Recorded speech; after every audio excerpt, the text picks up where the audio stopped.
Dëmet e mëdha në kulturat bujqësore të shkaktuara nga karkaleci kanë filluar edhe në tokat bujqësore të Libohovës, Lungërisë dhe në fshatin Cepo të Gjirokastrës, por përjashtim nuk bëjnë dhe zona të ndryshme në përmetet e Pelen.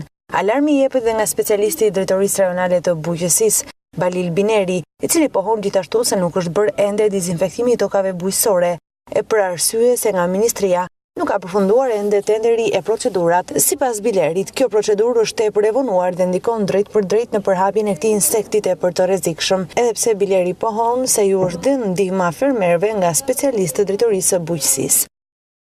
Kemi monitoruar situatën në vazhdimsi, duke ditur edhe fazën në të cilat shfaqen dëmtimet nga karkaleci.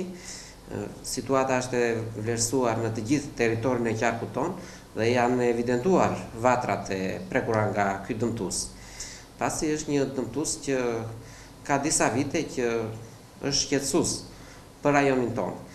Këto vitet e fundit dëmtimet më të mëdha janë vërejtur në rrethin e Gjirokastrës, pjesërisht në rrethin e Përmetit dhe një sipërfaqe të kufizuara në rrethin e Tepelenës. Pra situata është njihet shumë mirë nga specialistët tanë. Ne kemi kontaktuar relativisht problematike. Pra nuk është si vitet, ndër vitet më shqetësuese, por është një situatë që gjithsesi duhet vlerësuar.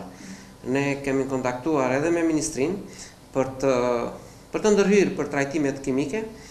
Një pjesë e fermerëve kanë kryer vetë trajtimet kimike, thjesht me asistencën e specialistëve tanë, pra sepse edhe faza që vlerësohet si më e përshtatshme për kryerjen e këtyre trajtimeve kimike është kjo periudha të paktën deri tani duhet të kishim përfunduar trajtimet kimike. Jo, janë bërë thjesht vetëm me forcat ose me fondet e fermerëve, një pjesë të fermerëve. Ndërsa ne jemi drejtuar Ministrisë edhe në rrugë zyrtare.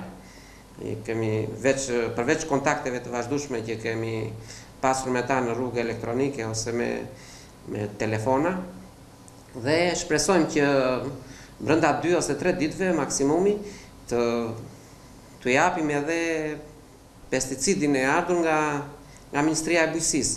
Gjirokastra bën pjesë ndër ato qarqet me prekje mesatare nga ky dëmtues. Pra ne nuk jemi siç mund të jenë disa rrethe si Korça ose Fieri që kanë një invazion shumë të madh nga mjuarave, megjithatë edhe ne kemi ndjekur situatën dhe për këtë dëmtues. Kemi vlerësuar zonat ku ka më tepër dëmtime nga ky parazit. Ministria e Bujqësisë ka ndërhyrë, ka marrë masat në kohën e duhur, ka sjellë edhe pesticidin dhe në vendet ku ku është vlerësuar nga ana specialistëve tanë që prania e këtij dëmtuesi ka qenë mbi kufirin kritik, është vepruar në kohën e duhur, pra ndryshe nga trajtimi i situatës për karkalecin, ku thjesht jemi mjaftuar vetëm me ndërhyrjen e fermerëve që kanë bërë, fal edhe asistencës së specialistëve tanë. Tokat me kultura bujqësore të prekura nga karkaleci janë të shumta. Sipas specialistit Bineri, bëhet fjalë për dëme në kullota bujqësore, parojgjere dhe perime. Qarku i Gjirokastrës mbetet një vatër problematike për rënien e insektit të karkalecit.